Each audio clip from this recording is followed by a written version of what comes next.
चाहे त्योहारों का मौसम हो या ऑनलाइन सेल हो या फिर दोस्तों के साथ बाहर डिनर का प्लान बने, अब ज्यादातर लोग पेमेंट करने के लिए कैश की जगह क्रेडिट कार्ड का ही इस्तेमाल करते हैं। बाय नाउ पे लेटर का ये कल्चर अब हर इंसान तक पहुंच चुका है और इसका नतीजा कुछ ऐसा हुआ कि सितंबर 2025 में भारत में क्रेडिट कार्ड खर्च ने पिछले 5 सालों का रिकॉर्ड तोड़ दिया। यानी डिजिटल पेमेंट का ये ट्रेंड अब सिर्फ एक सुविधा नहीं बल्कि एक लाइफस्टाइल बन चुका है। लेकिन जितना आसान स्वाइप करना है उतना ही मुश्किल होता है क्रेडिट कार्ड का बिल भरना। तो चलिए जानते हैं इन आंकड़ों के पीछे की पूरी कहानी और वो नियम जो आपको क्रेडिट कार्ड के ट्रैप से बचा सकते हैं। नमस्कार, मैं हूं सलोनी त्यागी और आप देख रहे हैं मनी 9। कैरेज रेटिंग्स की एक रिपोर्ट बताती है कि सितंबर 2025 में भारत में क्रेडिट कार्ड से कुल खर्च 2.17 लाख करोड़ रुपए तक पहुंच गया, यानी पिछले 5 सालों में सबसे ज्यादा। पिछले साल के मुकाबले लगभग 23% की बढ़ोतरी है। इसमें सबसे बड़ा योगदान प्राइवेट बैंक्स का रहा, जिनका बाजार में हिस्सा 74% से ज्यादा है। वहीं सरकारी बैंकों का हिस्सा बढ़कर करीब 21% तक पहुंच गया। सबसे दिलचस्प बात यह है कि कार्ड होल्डर्स की संख्या भी तेजी से बढ़ी है। सितंबर 2024 में जहां 10.6 करोड़ कार्ड सर्कुलेशन में थे, वहीं सितंबर 2025 तक ये बढ़कर 11.3 करोड़ हो गए। आइए अब ये जान लेते हैं कि आखिर क्रेडिट कार्ड से इतना खर्च बढ़ा क्यों। सबसे बड़ी वजह है त्योहारों का सीजन। सितंबर से शुरू होकर दिवाली तक चलने वाला त्योहारी दौर हर साल कर्ज का ग्राफ ऊपर ले जाता है। बैंकों और ई-कॉमर्स साइट्स के कैशबैक, डिस्काउंट ऑफर्स और ईएमआई ऑफर्स ने लोगों को कार्ड से खरीदारी करने के लिए बहुत प्रेरित किया। दूसरी वजह है ऑनलाइन शॉपिंग का बूम।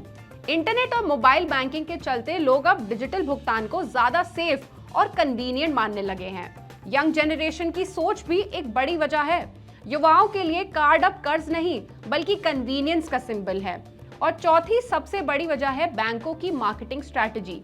निजी बैंक को ब्रांडेड कार्ड्स, ट्रैवल रिवॉर्ड्स और कैशबैक डील्स ऑफर कर रहे हैं, जिससे लोगों का कर्ज काफी बढ़ा है। एक तरफ जहां क्रेडिट कार्ड खर्च तेजी से बढ़ा है, वहीं रिपोर्ट में एक दिलचस्प बात यह भी सामने आई है कि कार्ड पर बकाया राशि यानी आउटस्टैंडिंग बैलेंस में सिर्फ 3.7% की ही बढ़ोतरी हुई है।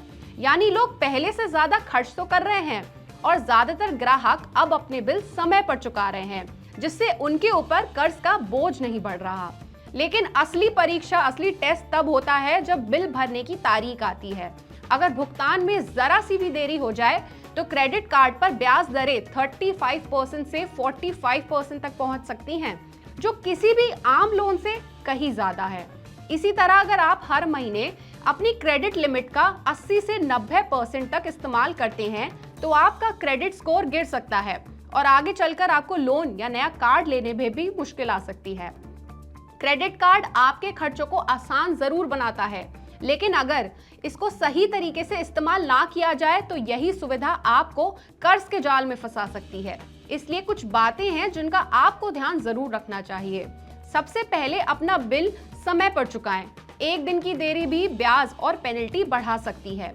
मिनिमम पेमेंट से बचे, ये सबसे बड़ा जाल है। बाकी रकम पर ब्याज लगातार जुड़ता रहता है।